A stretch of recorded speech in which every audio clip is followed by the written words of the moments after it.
दोस्तों, स्वागत है एक बार फिर आपका। आज हम बात करेंगे होम्योपैथी में एंटीबायोटिक दवाओं के बारे में। तो दोस्तों, एंटीबायोटिक शब्द का सबसे पहले जो प्रयोग हुआ था 1942 में सेलमैन वैक्समैन के द्वारा। इन्होंने किसी एक सूक्ष्म जीव द्वारा उत्पन्न किए गए ठोस या तरल पदार्थ के लिए किया गया था, जो उच्च तनुकरण में या कंसंट्रेशन में अन्य सूक्ष्म जीवों के विकास के लिए विरोधी होते हैं। एंटीबायोटिक्स या तो बैक्टीरिया को मारते हैं या फिर उन्हें रिप्रोडक्शन करने से रोकते हैं, जिससे कि शरीर की प्राकृतिक सुरक्षा इन बचावों के लिए एक जीवित और ठीक से काम करने वाले शरीर की आवश्यकता होती है। एंटीबायोटिक्स जो है विभिन्न प्रकार की दवाएं हैं जो मनुष्य, जानवर, पक्षियों और पौधों के शरीर को संक्रमित करने वाले और रोग पैदा करने वाले सूक्ष्म जीवों को नष्ट करने के लिए प्राकृतिक और आर्टिफिशियल दोनों पदार्थों से तैयार किया जाता है।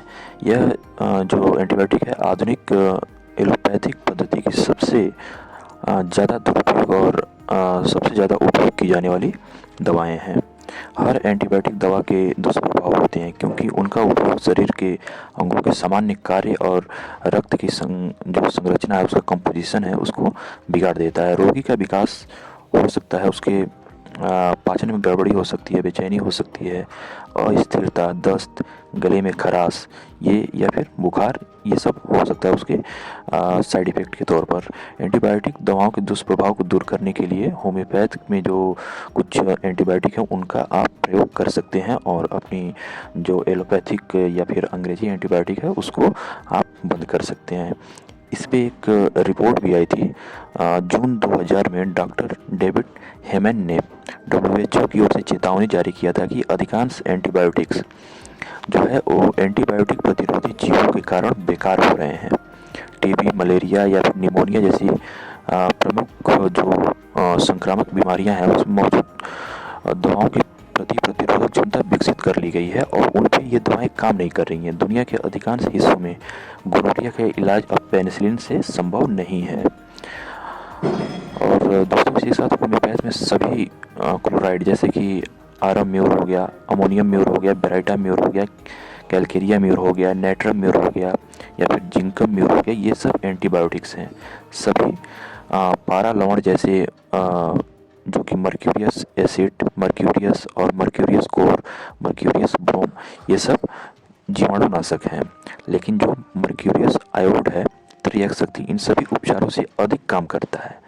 बैप्टीसिया टाइफोसस बैक्टीरिया के लिए एंटीबायोटिक है और टाइफाइड बुखार में बहुत ही शानदार इसका असर देखने को मिलता है। इसी के साथ इचिनेसिया है, ये एंटी फंगस, इचिनेसिया जो दवा है एंटी फंगस के रूप में काम करता है। और दोस्तों, इसी के साथ जो ई कोलाई या फिर उससे संबंधित बैक्टीरिया है उसके एंटेरोकोकी के रूप में जाना जाता है, क्योंकि ये जानवरों के पाचन तंत्र में रहते हैं और अपने छड़ी के बालों का उपयोग करते हुए उन्हें कहा जा सकता है कि कोशिकाओं से चिपकने के लिए वे एक पिलाई बनाते हैं। वे खाद्य विषाक्तता और अन्य बीमारियों का कारण बनते हैं। तो चलिए दोस्तों, कुछ होम्योपैथी में एंटीबायोटिक्स के तौर पे इस्तेमाल की जाने वाली दवाओं के बारे में मैं आपको बताता हूँ। इसमें जो पहली दवा है वो है एंटीमोनियम टार्ट।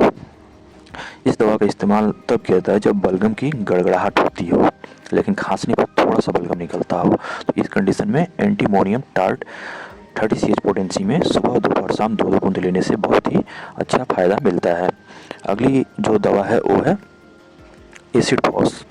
एसिड फॉस ये एंटीबायोटिक दवाओं के उपयोग के बाद अगर आपको कोई साइड इफेक्ट हुआ है और उसकी वजह से खाना पीना आपके शरीर में नहीं लग रहा है, तो उस कंडीशन में एसिड फॉस 30 CH पोटेंसी में 2-2 बूंद सुबह, दोपहर, शाम लेने से बहुत ही शानदार फायदा देखने को मिलता है। अगली जो एंटीबायोटिक के तौर पर इस्तेमाल की जाने वाली दवा है वो है बोरेक्स।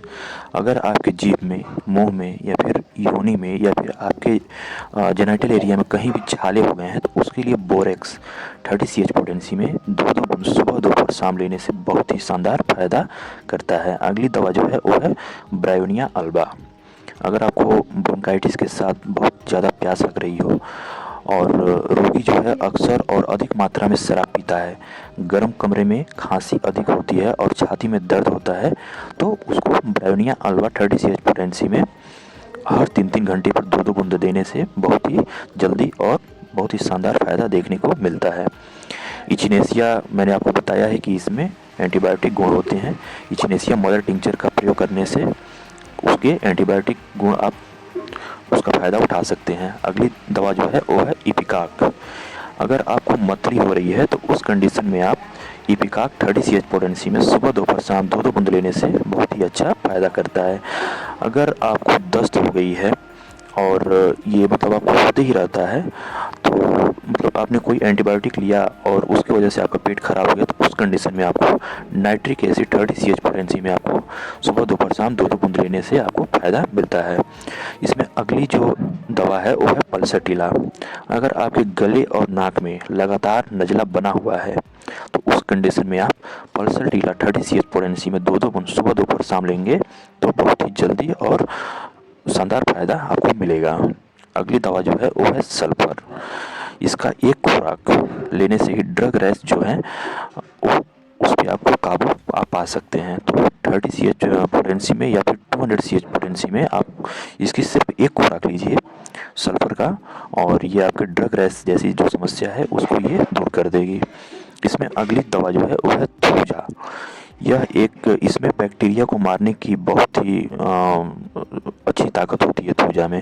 तो अगर आप बैक्टीरियल इन्फेक्शन जो आपके शरीर पे वार्ड बनते हैं वो भी बैक्टीरिया के इन्फेक्शन से ही बनते हैं, तो उसमें थूजा का बहुत ही अच्छा रोल होता है उसको ठीक करने में। तो अगर आपको कहीं भी बैक्टीरियल इन्फेक्शन देखने को मिले तो उस कंडीशन में आप थूजा 200 CH पोटेंसी में आप इसका इस्तेमाल कर सकते हैं। और इसी के साथ साथ दोस्तों आप लोग अपने आहार का भी ख्याल रखें जिससे कि आपको इन्फेक्शन कम हो। तो दोस्तों ये थी होम्योपैथी में इस्तेमाल की जाने वाली कुछ एंटीबायोटिक्स के तौर पे दवाओं के बारे में। अगर दोस्तों आपको ये जानकारी अच्छी लग रही हो तो कृपया चैनल को सब्सक्राइब कर दें और वीडियो को लाइक कर दें, क्योंकि हम ऐसे ही जानकारी वाली वीडियो आपके लिए लाते रहते हैं। धन्यवाद।